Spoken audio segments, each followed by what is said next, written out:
नमस्कार, मैं हूं शुभम गुप्ता। आप देख रहे हैं टीवी9 मध्य प्रदेश छत्तीसगढ़।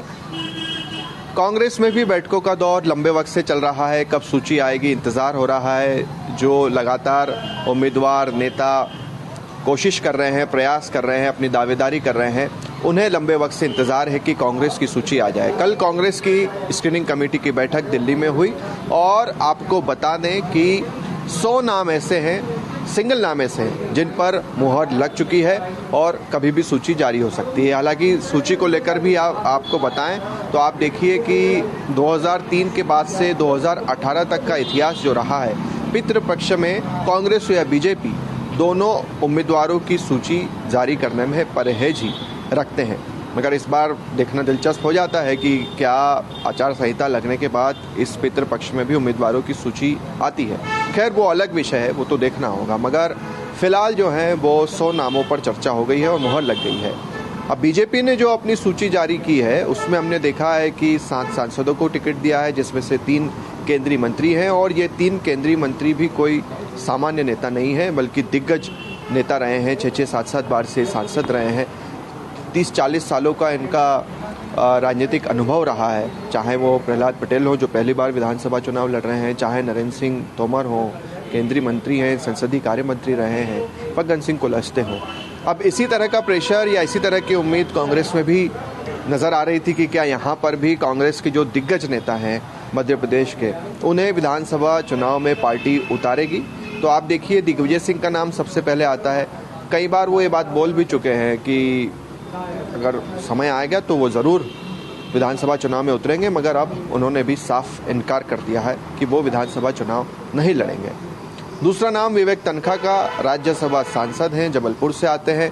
उनसे भी जब पूछा गया तो उन्होंने तो सीधे पत्रकारों से बातचीत में कह दिया कि मैं 24 घंटे वाला नेता नहीं हूँ और मैं अपने काम से बेहद खुश हूँ। मेरा राज्यसभा का कार्यकाल अभी काफ़ी समय है, उसमें 5-6 साल का वक्त है।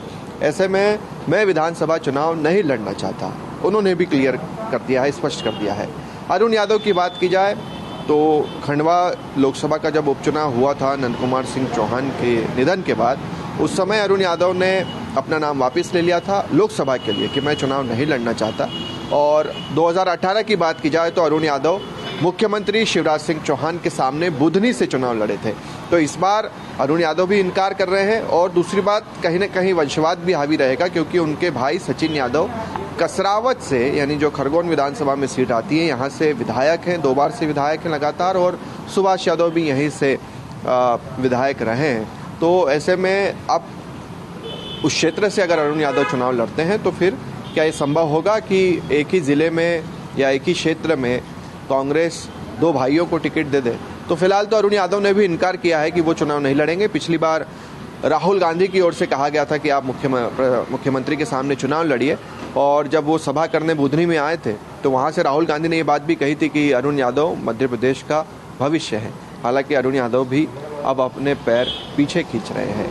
अब बात आती है कमलनाथ की। देखिए, आमतौर पर 2018 में कमलनाथ ने विधानसभा का चुनाव नहीं लड़ा था। उन्होंने जमकर पूरे प्रदेश में प्रचार प्रसार किया था और इस बार भी उम्मीद कम ही नज़र आ रही है। हालांकि स्क्रीनिंग कमेटी में इस बात को लेकर चर्चा हुई है कि कमलनाथ को भी चुनाव लड़ना चाहिए। तो ये भी देखना दिलचस्प होगा कि कमलनाथ छिंदवाड़ा से चुनाव लड़ेंगे या फिर नहीं लड़ेंगे।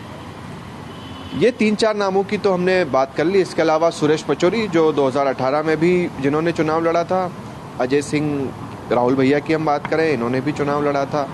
और फिर जितने भी आप नेता देखिए जो पूर्व मंत्री रहे हैं, ये तो सभी फिर चुनाव उसमें लड़ेंगे, जिसमें जीतू पटवारी भी हैं, जयवर्धन सिंह भी हैं, हनी सिंह बघेल भी हैं, सचिन यादव भी हैं। ये सारे नेता चुनाव लड़ेंगे।